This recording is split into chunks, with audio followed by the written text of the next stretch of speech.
नमस्कार दोस्तों, मैं हूं डॉक्टर अमरीश खारी और आप देख रहे हैं डॉक्टर खारी। आज की इस वीडियो में क्लेरोडेंड्रोन इनफॉर्चुनेटम दवाई के बारे में हम बात करेंगे। इस दवाई के बारे में हम बात करेंगे कि किन बीमारियों में दी जाती है, किन लक्षणों में पेशेंट को दी जाती है, इसके लिए लेने का सही तरीका क्या होता है।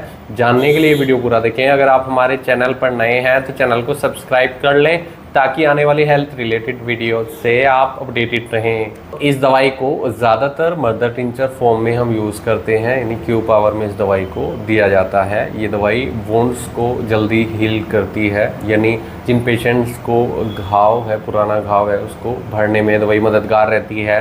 ये दवाई ख़ास तौर पर दी जाती है पेट के कीड़ों के लिए, जिन पेशेंट्स में पेट के कीड़े हो जाते हैं, इंटेस्टाइन में, आंतों में कीड़े हो जाते हैं, जिसके कारण पेशेंट का डाइजेशन गड़बड़ा जाता है, लूज़ मोशन लगते हैं, नोज़िया या वोमिटिंग की शिकायत कई बार लगती है, उबकाई आती है या उल्टियाँ लगती हैं और डायरिया की शिकायत रहती है। तो ऐसे केस में दवाई बहुत इफ़ेक्टिव रहती है। आंतों में होने वाले इन्फेक्शन को, कीड़ों को ख़त्म करती है।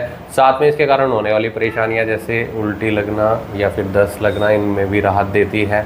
पेट दर्द के लिए भी ये दवाई बहुत इफ़ेक्टिव रहती है और कई केस में ये दवाई बुखार में भी दी जाती है। इसके अलावा ये एज ए ब्लड प्योरीफायर के तौर पर काम करती है।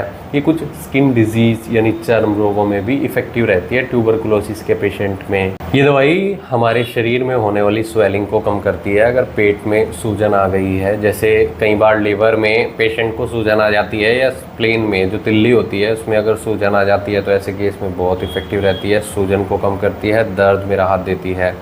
इसके अलावा ये दवाई पाइल्स में भी इफ़ेक्टिव रहती है। कुछ पेशेंट्स में देखा जाता है कि बवासीर की शिकायत देखने को मिल रही है, जिनमें डाइजेशन से संबंधित परेशानी भी है। ऐसे पेशेंट में कॉन्स्टिपेशन लंबे टाइम से चलता है तो ये एज ए लैक्सेटिव भी इफ़ेक्टिव रहती है। कब्ज को भी ठीक करती है, डायरिया को भी कंट्रोल करती है, डाइजेशन को इम्प्रूव करने का काम करती है। साथ में इस दवाई को हम ऐसे केस में भी देते हैं अगर छोटे बच्चों में पेट में कीड़े हो जाते हैं, जिसके कारण बच्चे चिड़चिड़े रहते हैं, या फिर डायरिया की शिकायत अगर बच्चों में देखने को मिल रही है, वाटरी डिस्चार्ज देखने को मिल रहा है, तो ऐसे केस में भी बहुत इफेक्टिव ये मेडिसिन रहती है। ये दवाई हीमोग्लोबिन को भी बढ़ाने में मददगार रहती है। एनीमिया के पेशेंट में दी जाती है, जिन पेशेंट्स में खून की कमी देखने को मिल रही है, डायरिया है और ये सारी शिकायतें अगर साथ में हैं, पेट के कीड़े भी हैं, तो ऐसे केस में दवाई बहुत इफेक्टिव रहती है।